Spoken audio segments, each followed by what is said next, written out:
is the symbol for the chief. We use that symbol because you are a chief in training. Okay? You are closer to being a chief than your son. Mm-hmm. He's a real chief in training. Mm-hmm. Okay? This is a manhood training program consistent with what you will receive if you were born and raised in Africa. We're trying to introduce you to the knowledge base, the information, and some skills that will be required for you in building a nation of people, bringing together this community out here where you live, raising these children up so that they will accept that responsibility after you, so that we're engaged in building our community and building a future. That's the charge. We're responsible for this.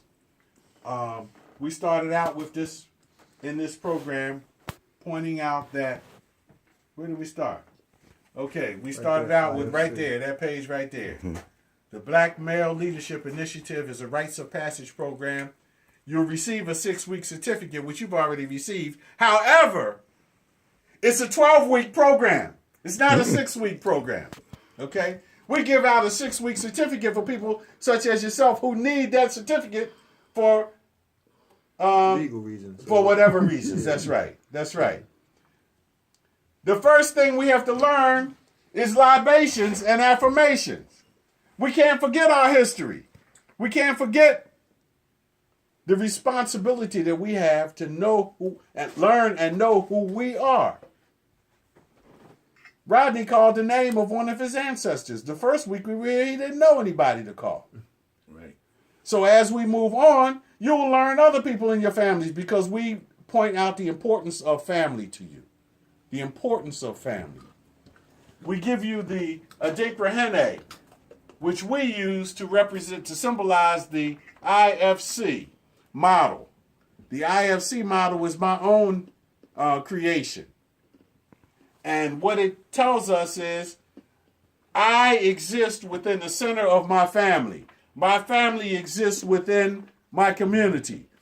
All communities are comprised of families. And if we have this idea of a IFC in all families, then our communities will become a more pleasant, comfortable, and happy place, a healthy place for us to live and raise our children. This is what we're seeking. Healthy families and communities. That's what we're trying to build. They start from a healthy individual. We're taking your mind and trying to wash out all of the superfluities I'm taught in one organization I belong to. But let us call that, we're trying to wash the nonsense out of your brain. I'm going to use an example I already used. Mm-hmm. That guy that wrote that stuff on your mother's Facebook page, his head is full of nonsense. And he brought it to the world and showed the world that his head is full of nonsense. He's a grown man. The end of his remark had to do with raising children. I'm going to assume that he has some. Mm-hmm. He needs to have his butt in that chair right there for 6 weeks with you standing up here next to me. That's your charge. Get him in here. Because he's exposed himself and he needs to demonstrate to the world that he can change. Mm-hmm. Everybody is supposed to learn 2 Peter, 2nd chapter, 19th to 22nd verses, and you're on the way. You're almost there. Mm-hmm. Everybody is supposed to learn Philippians, 4th chapter, 8th to the 9th verses. I'm sure you're there, but you'll demonstrate that to me when we close. These are our opening and closing prayers. There is a third prayer. I didn't give it to you yet. You'll get that later when you move into your further studies. Okay? I'll tell you what that is right now in case you want to know. You can find it online. Mm-hmm. Matter of fact, I would ask Lance, bring it up online. The Holy Quran Koran of the Moorish Science Temple, chapter 25. Okay? Chapter 25? Yeah, of the Holy Koran, Koran of the Moorish American Science Temple. I'll have you read that as soon as you pull it up, okay? So everything that you have received and you will receive is going to pertain to this Ademprehene that was presented to you because you are a chief in training. The IFC model is the center of everything that we do here. It's the center of it. I'm here to improve myself so that I can improve my family, so that my community will then be improved. It'll be a healthy and happy place for everybody that lives there. The children will be able to walk down the street without fear of gunshots, stabbings, assaults. The schools will be safe. Children won't have to worry about assaults. And moreover, people won't have to worry about insults. Women won't have to worry about arguing over nonsense with their husbands and boyfriends, because we're trying to put emphasis on the proper things. The first thing we put emphasis on is economics. Mm-hmm. Economics is the basis of our survival. It started out talking about home care and how you manage your home. That's where it came from. And that's what we want to put focus on here. This economics as the manufacture and production, organization and distribution of goods and services. Okay? That's a mouthful, but it's very important that we begin to understand that. That we begin to understand that our food comes from someplace, not supermarkets. You know? Mm-hmm. That it grows out of the ground for us. That's where we're supposed to get it from. We're supposed to understand that every man is supposed to have some kind of skill in terms of being able to take care of his own house. He's supposed to know how to hammer a nail and how to screw or how to drive a screw. Every man is supposed to know that.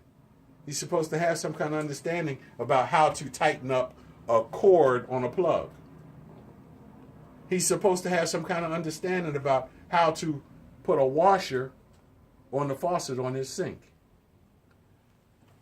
These are basic things. Every man, likewise, is supposed to know how to sew a button on his shirt, how to mend a tear in his sleeve. You know, every man is supposed to understand these things, basic, and these are things that you would learn in here. Every man is supposed to know how to tie a tie. If he lives in this society and he's going to get a job, sooner or later he's going to have to put on a tie, whether he thinks that it's cool not to wear one or not. The styles may change back and forth, but he needs to know how to tie a tie. Do you know how to tie a tie? Yes, sir. Do you know how to tie a tie? Not yet. Okay, then we would deal with that. I know you know how to tie a tie, and you know how to tie a tie, because you wear them all the time. Okay. The second symbol that we gave you is API. API reminds us to be obedient. It tells us about the historic relationship between the European white man and the African black man, and how these manacles, or so-called handcuffs, were introduced to us by them. The lesson in API is to teach us to follow rules. First of all, to learn the rules. We know that in Western civilization, these people they'll hold you responsible for a rule that they didn't teach you. Mm-hmm. They'll hold you responsible for a rule that they know you don't know. So it's up to us to be at least one step ahead of them. We want to be 2 or 10 steps ahead of them. That's where I want you to be, is way out in front of them. Because they already have a head start in terms of all of the financial matters. They've had a 250-year head start in gaining wealth. So now what we want to do is use our brain, which is our first resource. All we have is time and brain power. And we want to get on the right track with that. We want to get on the good foot with those things. Mm-hmm. First thing we have to do is learn the rules, then follow the rules. If we follow the rules, we won't get in any trouble with them. We want to, Bienkabi reminds us that we want to avoid conflict. We want to avoid conflict with our girlfriend, with our wife, with our neighbors, with our brother and our sister, with our friends. And we want to avoid conflict with our enemies. We want to avoid conflict with these people that we come in contact with out in the street. We want to avoid conflict with them because we know that with conflict, the potential for us to succeed and prosper dissipates. So what we want to do is have healthy relationships with the people who are close to us and establish healthy relationships with people that we meet. Okay? And they can be black, white, or green. We want to have healthy relationships with them. Mm-hmm. We don't talk racism in here. We're not against the white man. But we know that if we have a natural born enemy, it would be the white man. I don't mind saying that. But we have to learn how to be fair in here, mm-hmm. and honest and just. Mm-hmm. And we know that we can't just make up our mind that all people are the same, because mm-hmm. all people are not the same. Mm-hmm. And as my mother often pointed out to me, the one who stole my pocketbook wasn't a white man. Mm-hmm. You dig? Mm-hmm. So just because we're black, that doesn't make us good. We're good because we're trying to be good. We're good because we're seeking knowledge and seeking a path of righteousness in his name's sake. The next lesson we learn is that communication will help us to achieve these ends. Okay? Mm-hmm. If we want to have healthy relationships starting out in our own household, we have to be able to communicate with our loved ones, with those who we have an intimate relationship. We have to learn how to communicate. We have to learn how to speak nicely to them, mm-hmm. speak pleasantly. And we need to learn how to listen. Some people listen for something wrong. They listen for a chance to jump in and argue. Mm-hmm. We have to begin to understand how to quell that type of behavior and teach a lesson of communication and learning. So when we talk, we want people to receive our message. We don't want our message to be caught up in noise and interference that's in their head. We don't want our lesson to get frustrated and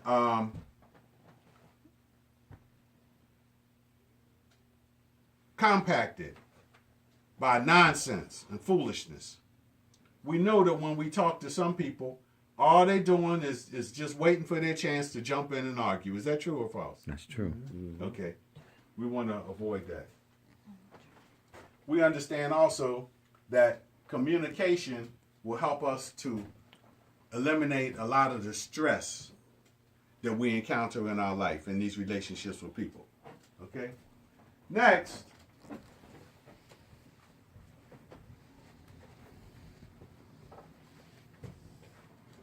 we're supposed to, I think I did this the first week. This was the second thing that we talked about along with the first panel of the Fatherhood Institute. We talked about the idea of rites of passage and what is a rites of passage. A rites of passage is an intentional engagement.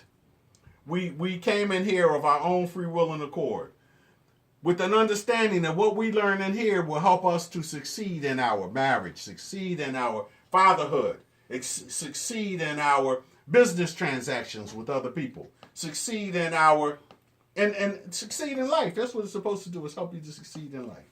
Okay? So we know that it's a stage development program. You start on this step, you move up to the next step, you move up to the next step, you move up to the next step. You go through your life, there are 5 rites of passage which end in your death. And that's going to be a rite of passage also. And how successful you were is going to be demonstrated by the people. The people in Akan culture wear clothing adorned with the Dickerson symbols as a celebration of your life and who you were. If you're a bum, they don't have much to say about you. You know? You want people to come on the scene with the Adinkra Hene on their clothes when you die. You want them to come on the scene with all of the positive symbols that this man was unburnable. He was patient and forgiving. That he avoided conflict with others. That he recognized that he could change and that others could change. So he didn't hold grievances against people because he understood that if they offend you today, tomorrow they can praise you. Okay? So just because you act a certain way today doesn't mean that you have to act that way the next day. We talked about anger and how anger leads to stress. We don't want anger. We want to do away with it. How do we do away with it? By cleansing our minds, our hearts, and our consciousness of all of the foolishness that life has and that's offered to you in our communities. As soon as you walk outside, somebody's going to have some foolishness for you. Mm-hmm. They're going to have some kind of vice to engage you in, something that's going to get you high or intoxicated, something that's going to debilitate your spirit and your soul. We have to learn how to avoid these things by learning these rules. The simple rules we learn are in Philippians, 4th chapter, 8th to the 9th verse. What does it say? Finally, brethren. Whatsoever things are true. Whatsoever things are honest. Whatsoever things are just. Whatsoever things are pure. Whatsoever things are lovely. Whatsoever things are of good report. If there be any virtue. No. If there be any virtue, and if there be any praise, think on these things. Okay? Stop with that. So what we're concerned with is things that are true, things that are honest, just, pure, lovely, and of good report. Meaning that the only thing you hear about this is good things. Okay? If you hear bad things about this thing, don't fool with it.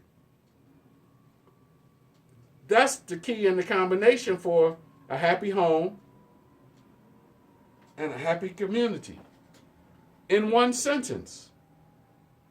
Finally, brethren, whatsoever things are true. So we tell the truth to each other.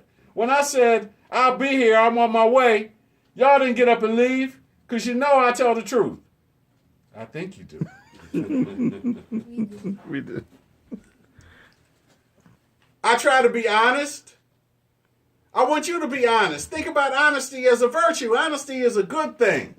That's right. Just. We want to treat people like we want to be treated. We want to respect all people. Make sure that everybody gets some. We don't want to be happy by ourselves. Do we? What good is it being happy alone? You know, you want to spread it. You want everybody to get food. You want everybody to get shelter. You want everybody to have the necessities that they need. Everybody needs to have it. We don't believe in sucking it all up for ourselves. That's what an unjust person would do. The golden rule, I believe, do unto others as you would do have them do unto you. Yes, absolutely, my good brother. Absolutely. So, moving on, we want you to remember that our history does not begin with slavery. We've pointed out time and time again that our history begins in Africa. And our history in terms of civilization preceded what we know about Egypt. So, we want to study our history and study as much as we can about who we are and where we came from. This will give us a foundation which will help us in our public as well as our self-esteem. Okay? Our public as well as our personal self-esteem. People will look at us a different way when we know who we are. If they think we're stupid or that we're ignorant about ourselves, they will treat us in a lowly manner. Just like they would talk to a dog or some other animal. You know, they said, well, the dog can't talk. You can't talk. You don't know who you are. What are you going to talk about? Them? You're going to tell them how great they are and try to claim their history for yourself? You want to be aware of that. We visited Shui Won Shui more than one time. We want to always try to be, like you are, brother, a humble brother. You look like you can protect yourself, and at the same time, you don't Impose it. impose it. That's very well said. I need one marker, because I'm going to give you another symbol right now. I think I gave it to you before, but I don't see it on the board, so I'm going to give it to you again. And where's my marker? You got a marker? Yeah, I do. Okay. Because I was going to go. Okay. I started keeping everything I need with me. I get a coconut. Okay. No, not a coconut.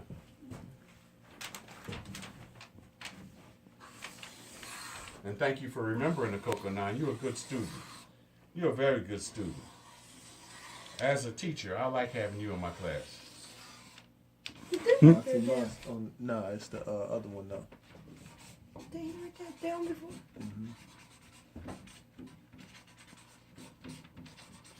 Kuntun Kantan. You did write that down before. Yes, I did, Yeah. but we don't have it out here. So Right, I right. don't know what happened to it. It might be on the page somewhere else. It's probably in the office. Yeah, that's not a problem. Yeah. So Kuntun Kantan reminds us what, Rodney? Kuntun Kantan, what does it tell us? Me or You. a continue to tell us that in two times tell you that I forgot. I also forgot. Goes back. Not to get big-headed. Right. Okay. Kuntun Kantan refers to being puffed up. Yeah, puff. Okay, being puffed up, that's what it refers to. So we don't want to be puffy. We don't want to be that. We don't want to walk around like this.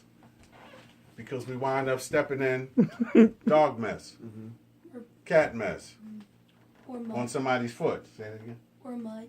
Or mud, that's right. So what we want to do is be conscious, be down to earth. We want to be down to earth. We want to be people who are down to earth.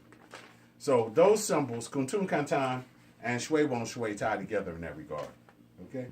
That's all I have for today. Just a review of these things. Do you understand what I just went over? Yes. Do you understand? Yeah.